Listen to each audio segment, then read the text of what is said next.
In this video, we're going to examine the idea of nesting different levels of detail inside of Autodesk Inventor. Here with the Nesting Level of Detail IAM from our Working Files directory open, I have the full mode loaded. It's not inside of Express mode. I also have the Space Claim Only level of detail active. Now what I'm trying to do is utilize different levels of detail of my subassemblies to reduce the total amount of components in the overall footprint. As an example, the fence perimeter that surrounds my work cell has items on it that I do not need to show a space claim of the design only. So for instance, I could turn off the posts, I could turn off the electrical boxes you see on the walls here. I don't need those to show up and take up additional memory. Now, if you identify that particular assembly here in the tree as fence-001, if I go into the representations node, level of detail, and if I try to right click on this to create a new one, you'll see that there is no option to create a new level of detail. Levels of detail can only be created when you have that particular assembly open in memory directly as a unique window. So what I need to do to create a level of detail inside of the fence-001 is to right click on it and open it explicitly with the open command. Once I am open into this particular assembly, I can expand my representations and my level of detail. Right click and say new level of detail. Here I'll give this one a little bit better name. This will be space claim only. And I'll start turning off components I don't need. Now, in order to grab all of a certain type of component, I can use my selection filter to make my life easier. I will select one of the posts that are on the perimeter fence, go up to my selection filter, and tell it to select all occurrences. That will grab all of my posts for me, at which time I can right-click on them and choose Suppress. I'll do the same thing for the electrical box by selecting all occurrences and right-clicking, suppressing those as well. Here I have multiple components I would like to suppress, which are smaller in size. You can also use your selection filter to grab different component sizes. So everything that's at least 5% or at most 5%, depending on what scenario you're trying to accomplish, will be selected, and then I can suppress those as well. When I zoom in, you can see a lot of those elements were removed. Some still exist. I'll grab that one, select all those occurrences, and suppress them as well. So it's not perfect, but it's looking pretty good for just getting a space claim. I'll go ahead and save this. Close this window. In the upper level assembly with space claim only active, I will activate the space claim only level of detail of the fence-001. As you can see, it removed those components from memory and reduced my overall footprint. Let's repeat the process for this mezzanine. I'll right click on it and choose Open. Inside of here, I have a lot more assembly structure.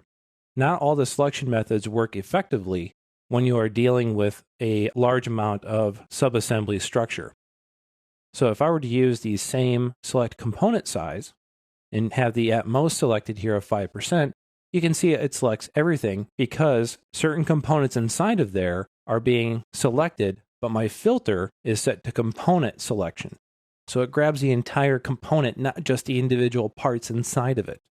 If I close this and choose part priority instead of component priority and choose select component size, it actually grabs a lot of the smaller components now at a part-based level instead of component-based level.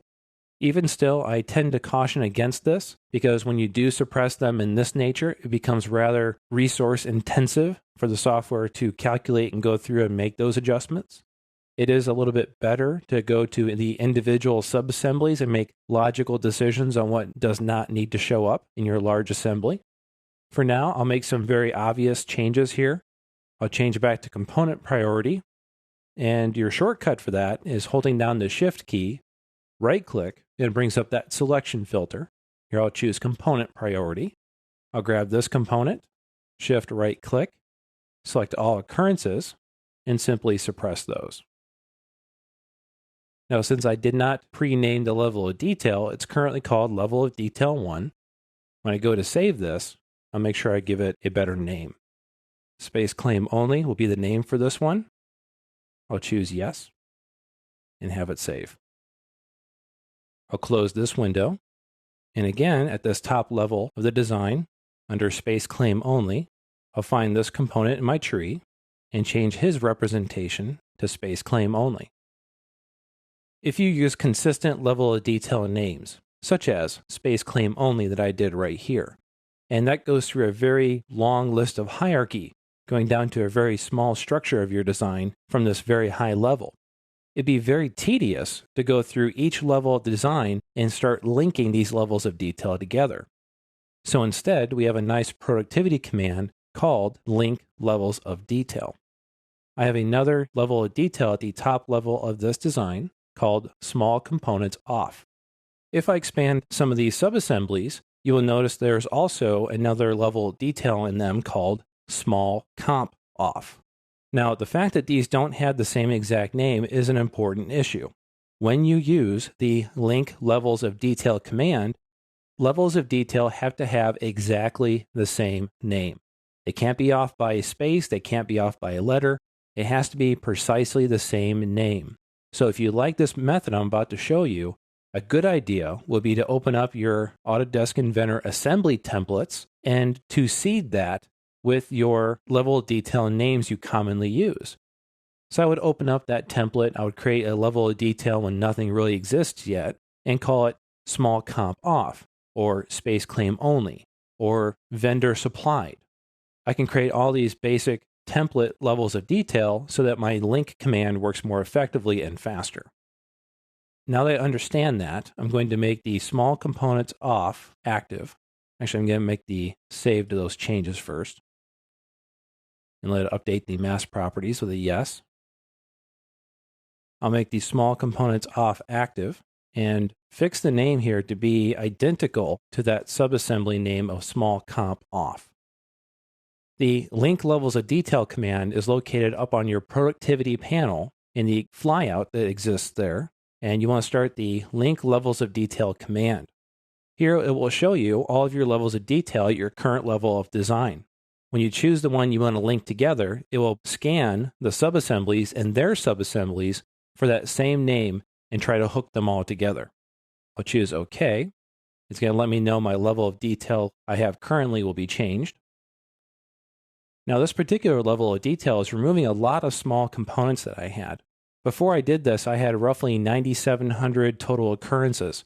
If you look at the counter in the lower right area of my screen as I'm going through this, you can see it's been reduced to about 4,500, a significant footprint reduction. However, when you look at the design, it doesn't really look like much has changed because all those components that were suppressed were very small. They were nuts and bolts and things that I don't really care to show on the grand scheme of things in this general arrangement layout.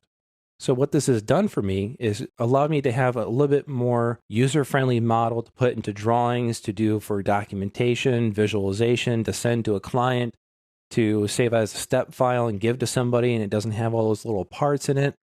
There's a lot of reasons why you do this particular scenario. And to be able to nest your levels of detail together really takes a lot of the extra clicks and monotony out of this process.